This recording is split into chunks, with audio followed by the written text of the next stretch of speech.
हमारा आईलेंस ना बहुत टेंशन में आ जाता है, अरे यार कैसे देखूं मैं इसको, ये इतना बड़ा आइरिस वाला पार्ट बीच में तुम्हें मेरी आईज में दिखाई दे रहा है, अगर ये ट्रांसपेरेंट हुआ ना बाई चांस तो ये टेंशन वाली बात है, हम तो भाग जाएंगे ऐसे किसी व्यक्ति को देखकर। बहुत ज्यादा जब लाइट होती है ना तो हमारी आइरिस प्यूपिल के साइज को ना कंट्रोल कर लेती है, तो ये अपने आप को ऐसे कॉन्ट्रैक्ट कर लेती है ताकि जो आईलेंस है उसका साइज मोटा हो जाए। लेकिन क्या जब मैंने ऊपर का देखा तो नीचे वाली ऊपर गई, क्योंकि अगर आईलेंस मोटा हो रहा है या आईलेंस पतला हो रहा है तो। Hello students, this is me Anamika Singh, welcome to Kota Times. कैसे हैं आप सभी? मैं आशा करती हूँ कि आप सभी बहुत अच्छे होंगे एंड हाजिर हो चुके होंगे आज के इस प्यारे से सेशन में, आज की इस प्यारी सी वीडियो में, क्योंकि आज हम स्टार्ट करने जा रहे हैं हमारा ह्यूमन आई वाला पार्ट। एनसीईआरटी की ये इमेज तो तुमको ध्यान आ ही रही होगी, ऐसा कोई इमेज तुमने अपनी एनसीईआरटी में देखी होगी। आज हम इसी पर डिस्कशन करने वाले हैं। फर्स्ट ऑफ ऑल मैं इसे दो तरीके से पढ़ाने वाली हूँ। आज के इस प्यारी से वीडियो में हम सबसे पहले हमारी आई का फ्रंट वाला सेक्शन देखेंगे, देन उसके बाद बैक वाला सेक्शन यानी ये सेक्शन देखेंगे। ओके, सारे पार्ट्स जो है वो इजीली फिर आपके हो जाएंगे कवर और आपको पता चल जाएगा कि कैसे हम अपनी आस पास नियर ऑब्जेक्ट्स, फार ऑब्जेक्ट्स सभी को क्लियरली देख पाते हैं।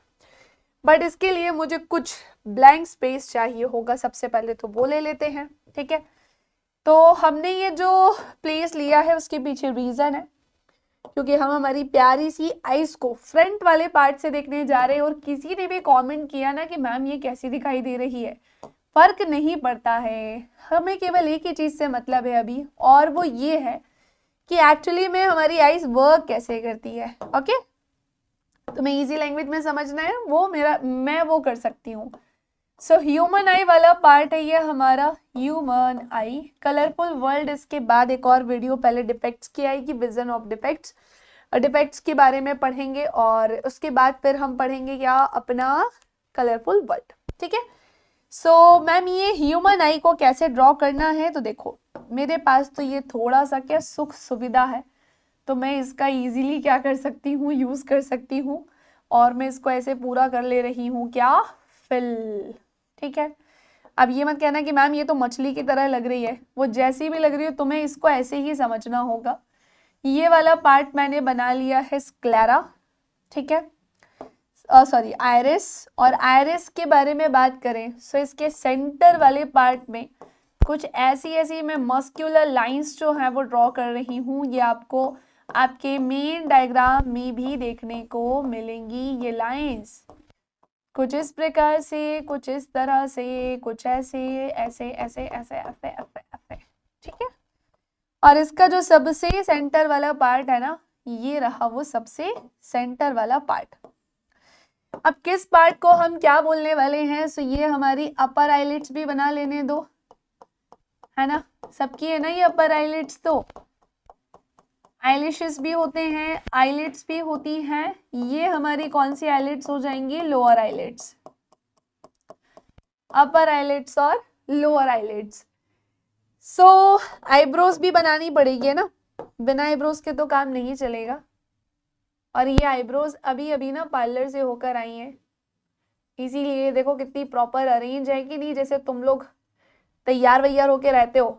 अब पता नहीं तुम लोग भी ये सब करवाते हो कि नहीं, वरना आजकल तो कोई पीछे नहीं हट रहा है, ये तुम छटाक भर के सब कुछ करते हो। ओके, पहले इस सेक्शन को समझेंगे, देन उसके बाद आगे मूव करेंगे। ये वाला पार्ट हमारा क्या है, इसे मैंने नाम दिया है आईब्रोज। ये है हमारी आईब्रोज। ओके, समझ गए। आईलिड्स समझ जाओगे ना, आईलिड्स में भी अपर आईलिड्स अलग और लोअर आईलिड्स अलग।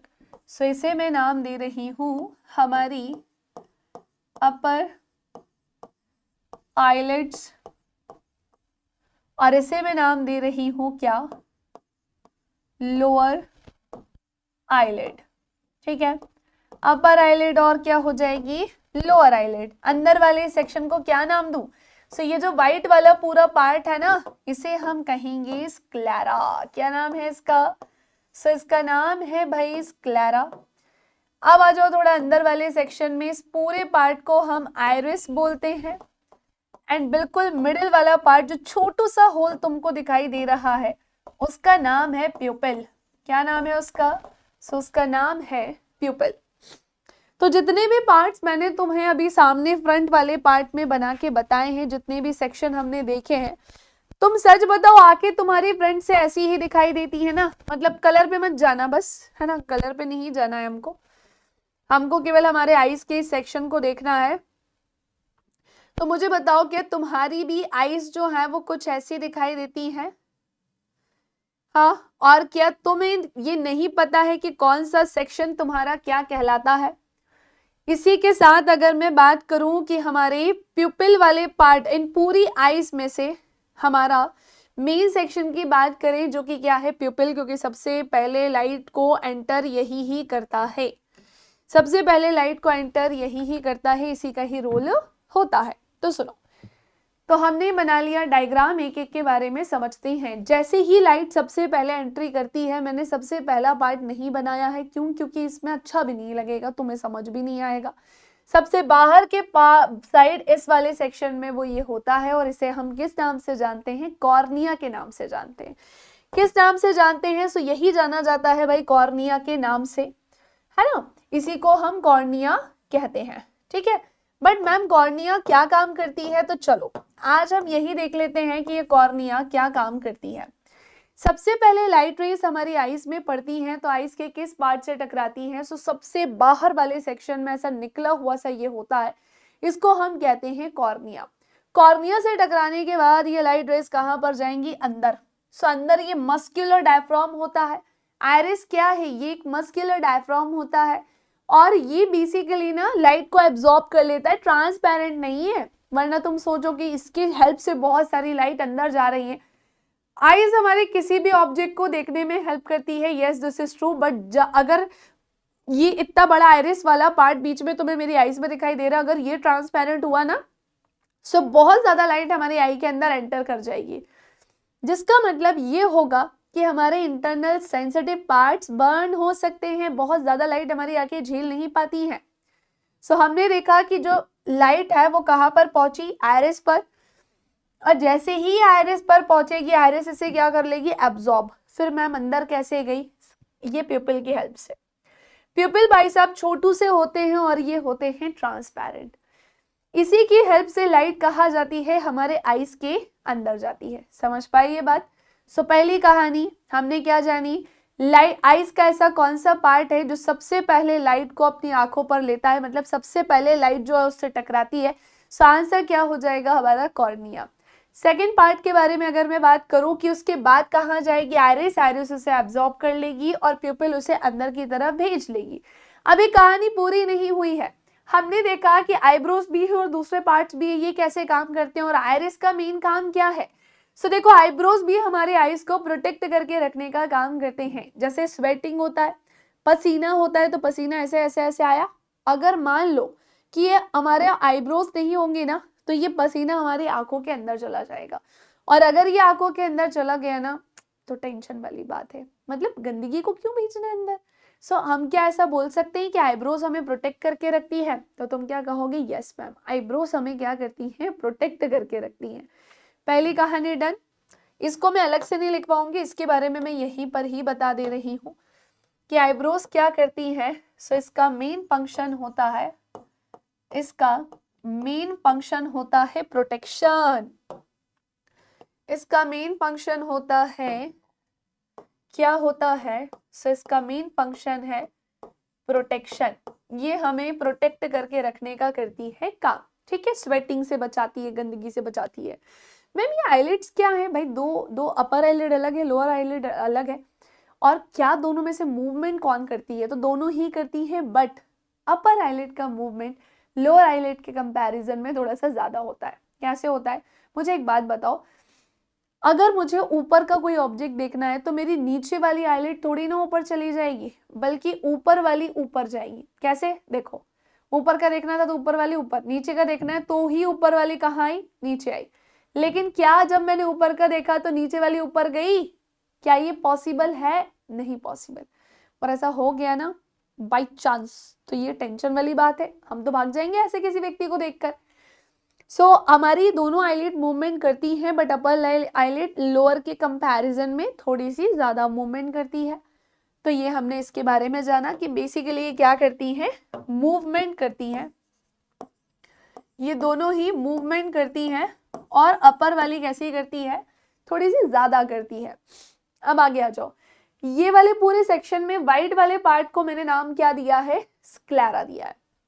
स्क्लेरा के बारे में बात करें ना, इससे एक पतली सी लेयर कनेक्ट होती है, अभी हम उस पर भी डिस्कशन करेंगे मेन डायग्राम में, बट ये स्क्लेरा हमारा व्हाइट वाला पार्ट होता है, और इसकी वो जो पतली वाली लेयर होती है ना, वो हमारी आई को ना थोड़ा सा लिक्विड प्रोवाइड कराने में हेल्प करती है, फ्लूइड प्रोवाइड कराती है। फर्स्ट ऑफ ऑल हम हमारी आईज को पूरे टाइम खुला नहीं रख सकते, ऐसे ऐसे नॉर्मल भी अगर तुमने रखा है ना, कितने सेकंड, 10 सेकंड, बहुत हुआ 15 सेकंड, अपने आप तुम्हारी पलकें झपक जाएंगी, हमारी आई ड्राई नहीं हो सकती है। ऐसे खुले रखोगे ना तो आंसू भी आने लगेंगे, सूखापन किसी किसी को महसूस होता है, इसी की वजह से होता है, इसलिए पलकें अपने आप झपकती है। पलकों का झपकना हमारे द्वारा होने वाला रिएक्शन तो नहीं है, ये एक इनवॉलंटरी रिएक्शन होता है, हम पर डिपेंड नहीं करता, ये अपने आप वो काम करती है। सो हमने देखा कि स्क्लेरा एक सबसे इंपॉर्टेंट काम कर रही है, और ये है हमारी आई को प्रोटेक्ट करके रखना। हमारे एक्सटर्नल इंटरनल जितने भी पार्ट्स होते हैं आई के, उन सबको प्रोटेक्ट करके रखने का काम मेनली किसका होता है, स्क्लेरा भाई साहब का होता है। ये सबको करती है प्रोटेक्ट, और लाइट रेज को कहाँ ट्रेवल करवा देती है, हमारे आंखों इस पे आएगा तो ये भी एब्जॉर्ब कर लेगी, ये थोड़ी ना रिफ्रैक्ट करेगी, ये नहीं करती, अंदर तो भेज ही नहीं सकती है, ठीक है। तो ये हमारी आइज को क्या करेगी, प्रोटेक्शन प्रोवाइड कराएगी, और इसकी जो पतली सी लेयर होती है वो इसमें फ्लूइड प्रोवाइड कराती है, जिसकी हेल्प से हमारे आइज हमेशा थोड़ी सी गीली ही होती है, और होनी ही चाहिए। फिर आइरिस क्या कर रही है, सो ये एक मस्कुलर डायफ्राम है, मूव कर सकता है, जैसे मैंने यहाँ देखा मूव किया, जैसे मैंने यहाँ देखा, तो भी ये क्या कर गया, मूव कर गया, इधर उधर देखने में मूवमेंट हुआ ना इसमें, यस। प्यूपिल क्या काम करता है, तो देखो आइरिस का काम अभी हुआ नहीं है, आइरिस हमारे प्यूपिल के साइज को करता है कंट्रोल। अच्छा मैम ऐसा भी होता है, जी हाँ बिल्कुल होता है। हमारी जो आइरिस है, जब मान लो लाइट बहुत ज्यादा होती है ना, तुम धूप में निकले, ढेर सारी लाइट है, जैसे तुम, मैं अभी स्टूडियो में हूँ, मेरे सर पे लेफ्ट राइट बहुत सारी लाइट है, तो बहुत ज्यादा जब लाइट होती है ना, तो हमारी आइरिस प्यूपिल के साइज को ना कंट्रोल कर लेती है, छोटू सा कर लेती है, ताकि ज्यादा मात्रा में लाइट अंदर एंटर ना हो। और वही अगर मैं तुमसे बोलूं कि अगर लाइट बहुत कम है, डिम है, तो ऐसी कंडीशन में हमारी आइरिस प्यूपिल के साइज को थोड़ा सा बड़ा कर लेती है, ताकि हम अपने आसपास की वस्तुओं को, ऑब्जेक्ट को देख सके। तो इसके साइज को छोटा बड़ा करने का काम किसने किया है, आइरिस ने किया है। प्यूपिल ही एक ऐसा सेक्शन होता है फिर जिसके थ्रू लाइट कहाँ पर जाती है, अंदर एंटर करती है। इसकी हेल्प से ही कहाँ पर जाएगी भाई, वो अंदर के साइड जाएगी, क्योंकि यही एक ट्रांसपेरेंट पार्ट होता है जो लाइट को अंदर लेके जाता है। हमारी आई का कौन सा पार्ट हम डोनेट कर सकते हैं, तो सारे पार्ट हम डोनेट नहीं कर सकते हैं। तुम सोचो कि पूरी की पूरी आंख, आईज जो है वो किसी की आंख में जाके लगा देनी होती है, नहीं। आपके में वो छोटा सा ब्रैकेट बना हुआ है, बॉक्स बना हुआ, उसमें बताया गया है कि आंखों का एक पार्ट होता है जिसे हम कहते हैं कॉर्निया। हम पूरी आई डोनेट नहीं कर सकते, हम किसे डोनेट करते हैं, कॉर्निया को डोनेट करते हैं, ठीक है, इस बात का ध्यान रखना। और वो भी किसी पर्सन की डेथ के अराउंड 5 to 6 आवर्स के बाद, लगभग 6 घंटे के अंदर कॉर्निया डोनेट हो जाना चाहिए। सो चलो अब हम आते हैं मेन कहानी की तरफ, ये तो मैंने तुम्हें पढ़ा दिया है ना। अब इसके बाद आते हैं एक और सेक्शन की तरफ। अब मैं थोड़ा सा हमारी आई का इंटरनल स्ट्रक्चर बना के पढ़ाती हूँ, फिर उस मेन डायग्राम पर भी लेकर जाऊंगी, पर अभी हम लोग हमारी आई का इंटरनल स्ट्रक्चर देखते हैं। सो मैंने कुछ इसको ऐसे बनाया है, बाहर का साइड थोड़ा सा ऐसे निकाल दिया, और पीछे का ये सेक्शन ऐसा ही होता है, कुछ अलग सलग नहीं होता। हमारी आई के अंदर एक परमानेंट लेंस होता है ना, हमारी आई के अंदर एक क्या होता है, परमानेंट लेंस होता है। और आपको तो मैंने वो लेंस वाले पार्ट पढ़ा दिए हैं, तो सारे स्टूडेंट्स, अभी मैं नहीं बता रही हूँ, आप मुझे कमेंट करके बताएं कि उस लेंस का नाम क्या है, मतलब ये कौन सा लेंस है, देख के क्या लग रहा है कौन सा लेंस होगा। हाँ अच्छा, इसके ऊपर भी कुछ ऐसा सेक्शन आपको मिलेगा, ठीक है। और आ जाओ अंदर वाले पार्ट में, है ना, ये वाले पार्ट में आ जाओ। सो यहाँ पर तुमको क्या मिलेंगी, आइरिस। जब तुम इंटरनल पार्ट में देखोगे ना, तो ये कुछ ऐसी ही मिलती है, एंड इसके सबसे सेंटर वाले पार्ट में ही यहाँ क्या होती है, प्यूपिल होती है। क्या होती है, प्यूपिल होती है। सबसे पीछे वाले सेक्शन में आ जाओ, है ना, सबसे पीछे वाले सेक्शन में अगर हम आते हैं तो यहाँ पे तुमको क्या मिलेगा भैया, रेटिना। क्या मिलेगा, सो यहाँ पर तुमको मिलेगा रेटिना। रेटिना ही सबसे ज्यादा इंपॉर्टेंट सेक्शन, इंपॉर्टेंट पार्ट होता है। बाकी यहाँ से तो निकलती हैं ढेर सारी ऑप्टिक नर्व्स। क्या निकलती हैं, तो यहाँ से निकलती हैं ढेर सारी ऑप्टिक नर्व। सबसे पहले नाम लिखते हैं हब। हमने सबसे फ्रंट वाले सेक्शन को क्या नाम दिया है, सो यही तो है कॉर्निया। इसी को तो हम क्या कहते हैं, कॉर्निया कहते हैं। अंदर वाले सेक्शन को हम क्या कहेंगे, सो इसका नाम है एक्वस ह्यूमर। क्या नाम है, सो इसका नाम है एक्वस ह्यूमर। नेक्स्ट आ जाओ, अगली कहानी। थोड़ा सा और अंदर वाले सेक्शन में जाएंगे, सो इस वाले पार्ट को हम क्या कहेंगे, प्यूपिल। ओके, प्यूपिल के बाद आएंगे ऊपर और नीचे वाले सेक्शन को किस नाम से जाना जाता है, सो ये है आइरिस। अभी बता रही हूं मैं सबके काम, अभी बहुत सारी चीजें इसमें बाकी हैं। इसके बाद आ जाओ हमारी आंखों का ये परमानेंट लेंस, इसे को हम आई लेंस या इसी को हम क्रिस्टलाइन लेंस के नाम से भी जानते हैं, ठीक है। और पीछे वाले सेक्शन का नाम क्या है, सो इसे हम कहते हैं सिलियरी मसल्स। इसे हम कहते हैं सिलियरी मसल्स। अंदर वाले सेक्शन का नाम क्या है, सो इसका नाम है विट्रस ह्यूमर। इसका नाम है विट्रस ह्यूमर। एंड लास्ट वाला ये पार्ट हमारा क्या कहलाएगा, ऑप्टिक नर्व तो है ही, लेकिन सबसे इंपॉर्टेंट सेक्शन होता है रेटिना। और रेटिना के बाद सबसे लास्ट में इस पार्ट को मैं क्या नाम दे दूं, सो ये हमारा होगा ऑप्टिक नर्व।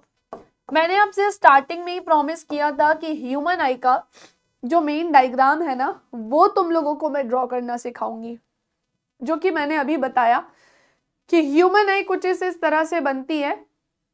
ज्यादा एक्यूरेट छाप के मत आ जाना, इतना भी तुम छाप के आ जाओगे, मतलब बना के आ जाओगे तो तुम्हारा काम हो जाएगा, ठीक है। जैसे अब होगा क्या, तो सुनो, लाइट रेज सबसे पहले, अब समझा रही हूं मैं फंक्शनिंग। सबसे पहले लाइट रेज आती है आंखों के किस पार्ट से टकराती है, तो भाई कॉर्निया से टकराती है। First part cornea. कॉर्निया के पास बात किसके पास जा रही है, एक्वस ह्यूमर।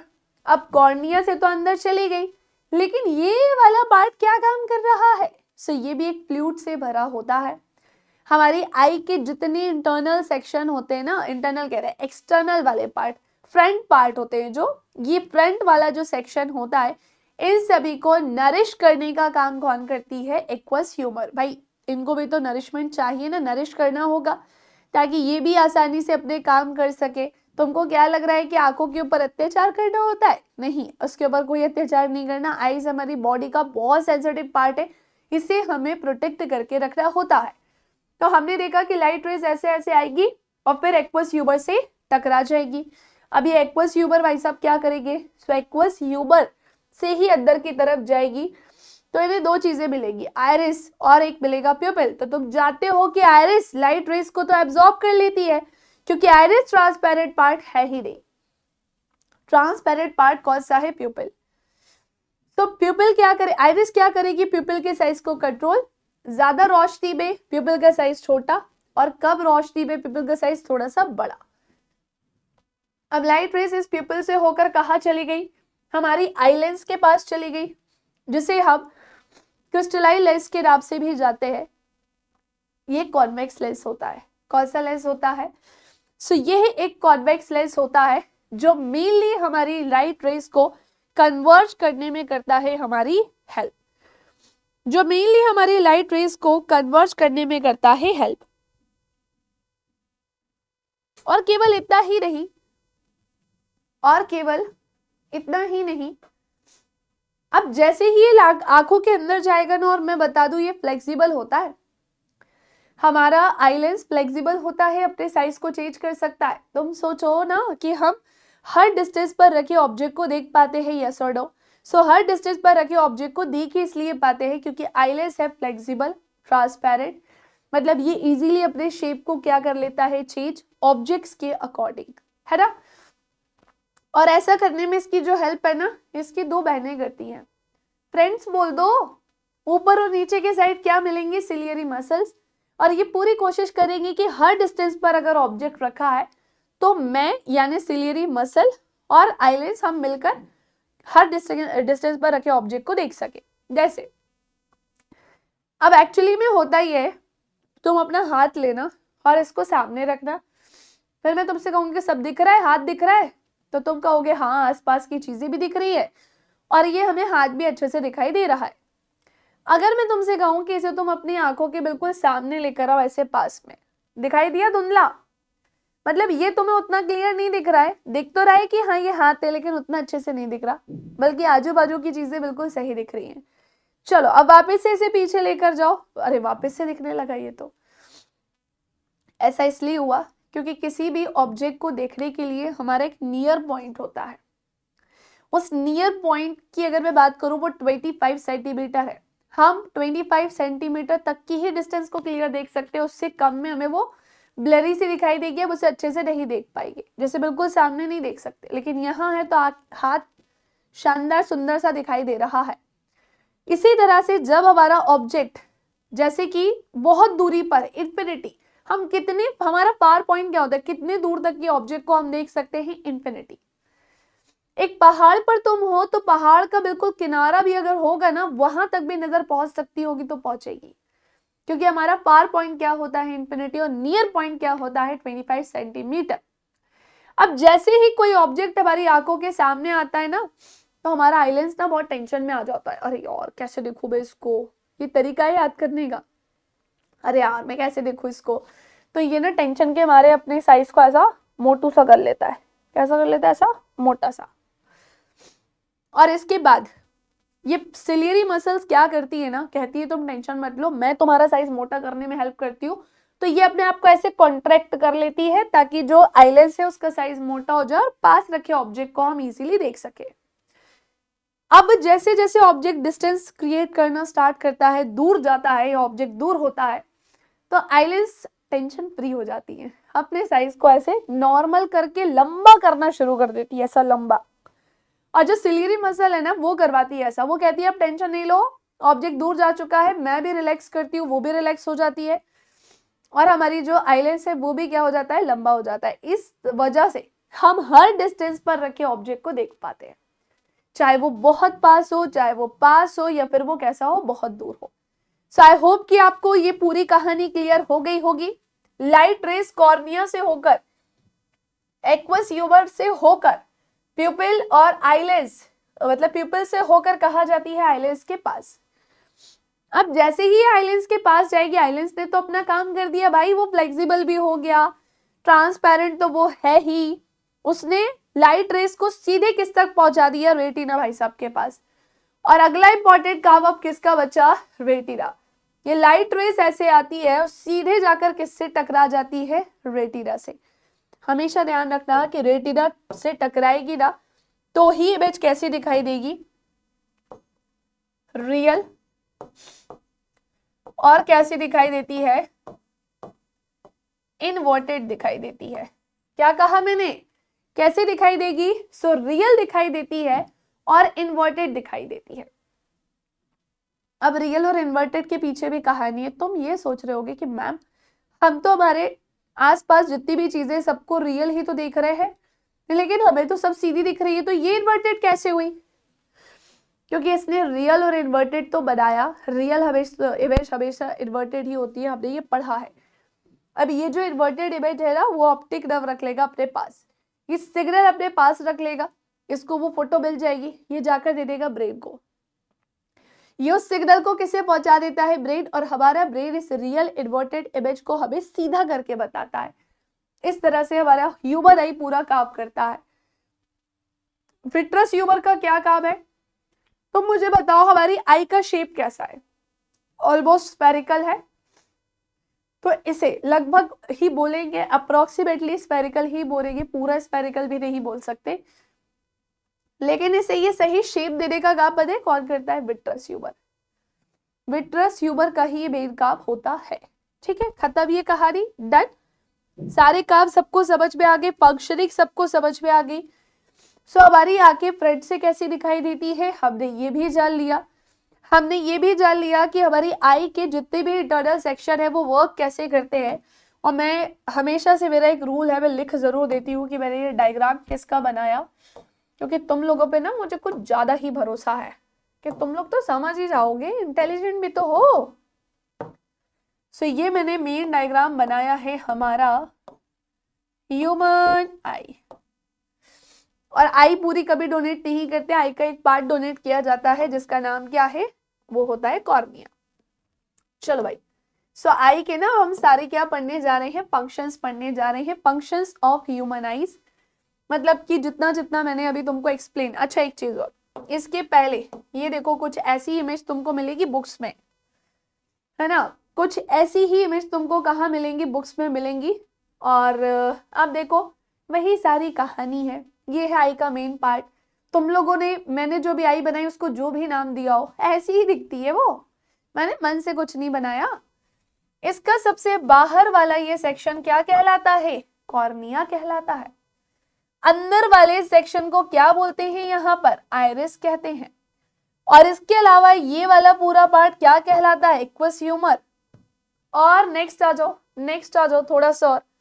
अच्छा, ये ना हमारी सिलियरी मसल्स होती हैं जिनको नाम नहीं दिया है, पर मैं बता दूं कि यहाँ पे ऊपर और नीचे दोनों साइड क्या होती है? Ciliary muscles. बट ये ना किसी लिगामेंट से कनेक्ट होती है, जिसे हम सस्पेंसरी लिगामेंट्स कहते हैं। ये लिगामेंट्स ना हमारी आई लेंस और हमारी सिलियरी मसल के बीच रिलेशन बनाती है।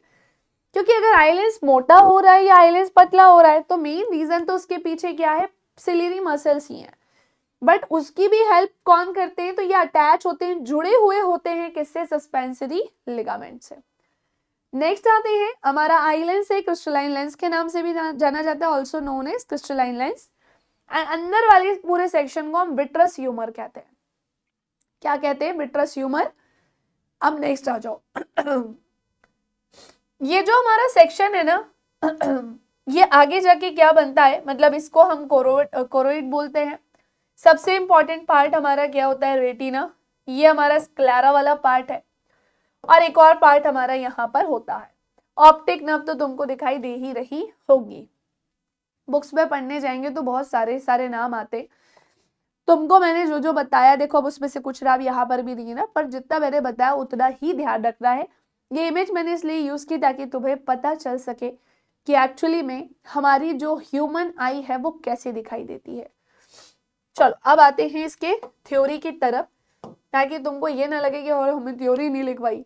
सबसे पहला पार्ट हम पढ़ने जा रहे हैं फंक्शंस ऑफ ह्यूमन आई। हमारे ह्यूमन आई के जितने भी काम है, सबसे पहला कॉर्निया। कैसा होता है कॉर्निया? ट्रांसपेरेंट। और कैसा होता है? Front part of the I.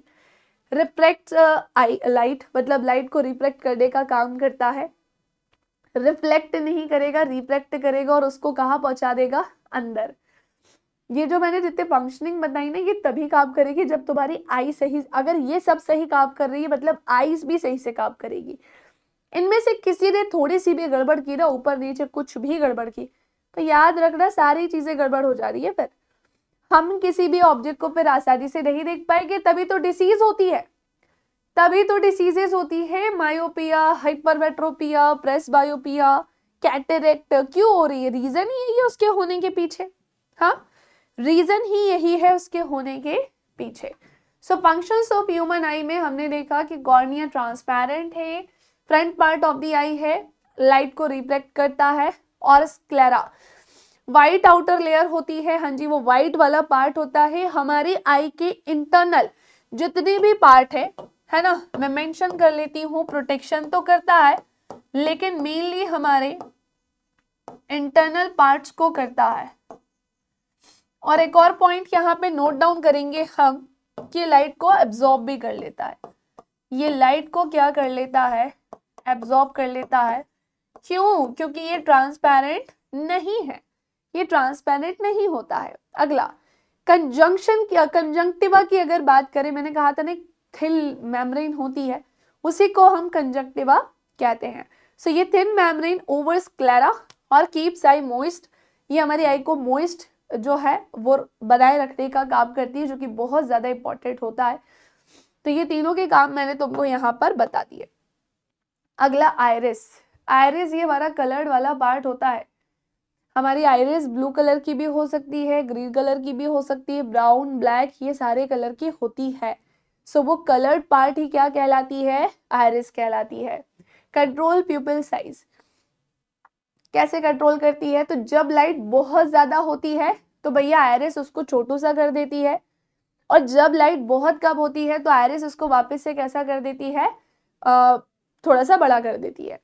प्यूपिल central opening होती है ये प्यूपिल, है ना, मतलब सेंटर का पार्ट होता है जो कि ओपन होता है obviously. Allows light entry, light entry को अलाउ करने का काम करती है। हाँ जी बिल्कुल करती है। एंट्रिंग क्यों बोला है? क्योंकि इसी से ही लाइट कहाँ पर जा रही है? अंदर जा रही है। एक्वस ह्यूमर एक फ्लूइड होता है, एक ऐसा फ्लूइड जिसकी हमें रिक्वायरमेंट, ये गायब नहीं होना चाहिए, बहुत दिक्कत आ जाती है। नरिशेस फ्रंट ऑफ आई, हमारे आई का जो फ्रंट वाला पूरा सेक्शन था, जितने भी पार्ट्स थे उन सबको नरिश करने का इसने काम किया था। आइलेंस कैसा होता है? सो आइलेंस होता है फ्लेक्सिबल, अति महत्वपूर्ण इंपॉर्टेंट पॉइंट। फ्लेक्सिबल तो होता है लेकिन कैसा होता है? ट्रांसपेरेंट होता है। Focuses light on retina, light को रेटिना पर फोकस करने का करता है काम। किसको कहाँ पर? लाइट को रेटिना पर फोकस करने का काम करता है। रेटिना लाइट सेंसिटिव लेयर होती है, converts light to nerve signal, ये लाइट को नर्व सिग्नल में कन्वर्ट करने का काम करती है। और एक बात और ध्यान रखना, ये रियल इमेज बनाती है, और रियल हमेशा कैसी बनती है? इनवर्टेड बनती है। तो ये real and inverted image form करने का करती है काम। और connects light to nerve signals, जो कि क्या है भाई? हमारी ऑप्टिक नर्व, ये कैरीज करती हैं विजुअल सिग्नल्स को और सीधा जाकर उसे कहाँ पहुंचा देती हैं? हमारा ब्रेन को। और ब्रेन भाई साहब इसे क्या करते हैं? इरेक्ट करते हैं, और इनके इरेक्ट करने की वजह से ही हमारी आसपास की जितनी भी चीजें हैं वो हमें बिल्कुल सीधी दिखाई देती हैं। जैसे मेरे सामने ये कैमरा, वैसे तो ये उल्टा बना होगा, real and inverted, but brain ने मुझे इसको क्या बताया है? सीधा। ऐसे तुम भी अपने आसपास देखो, चीजें सब सीधी दिखेंगी। Vitreous humour jelly like fluid होता है, ये maintain shape and supports retina, भाई ये शेप को मेंटेन करके रखता है और रेटिना को भी क्या करता है? सपोर्ट देता है। और रेटिना को भी क्या करता है? सपोर्ट प्रोवाइड करने का काम करता है विट्रस ह्यूमर। हमेशा ध्यान रखना कि जब लाइट रेस आई ना, जैसे ये मेन डायग्राम, कहाँ गया हमारा मेन जो अभी बनाया? तो जैसे कि हमने देखा कि जब लाइट रेस आती है ना, वो रेटिना से ही टकरानी चाहिए। अगर नहीं टकराई, रेटिना के पहले टकराई, इन फ्रंट ऑफ रेटिना या फिर बिहाइंड द रेटिना, तो ही तो डिसीज तो ही तो डिसीज होती है, मायोपिया और हाइपरमेट्रोपिया। वरना क्यों होगी डिसीज? कारण उसके पीछे क्या होता है? यही वाली part. Okay, so that's it. आज के लिए इतना ही। सो आई होप कि आपको आज का सेशन पसंद आया हो, आपको अच्छा लगा हो। ह्यूमन आई वाला पूरा पार्ट, एकोमोडेशन ऑफ ह्यूमन आई या फिर आई ऐसा भी बोल सकते हैं। इसके अलावा डिफेक्ट्स, विजन से रिलेटेड जितने भी डिफेक्ट्स होते हैं वो, ये दोनों ही चीजें अब मैं नेक्स्ट वीडियो में तुम्हें पढ़ाऊंगी। नियर पॉइंट, फार पॉइंट, सब पे डिस्कशन करेंगे। जब मायोपिया होता है या हाइपरमेट्रोपिया या प्रेस बायोपिया होता है, सो ऐसा होने की कंडीशन में हमारी आई बॉल के शेप में भी कोई चेंज होता है। क्या इसका कोई परमानेंट सॉल्यूशन है? चलो सब पे करेंगे हम डिस्कशन, लेकिन कब? नेक्स्ट वीडियो में। सो कैसा लगा आज का सेशन? कमेंट करके जरूर बताना। किसी पॉइंट में डाउट हो तो डेफिनेटली पूछ लेना। बाकी मिलेंगे नेक्स्ट वीडियो में। लाइक शेयर करना नहीं भूलें। Bye bye, take care, thank you class.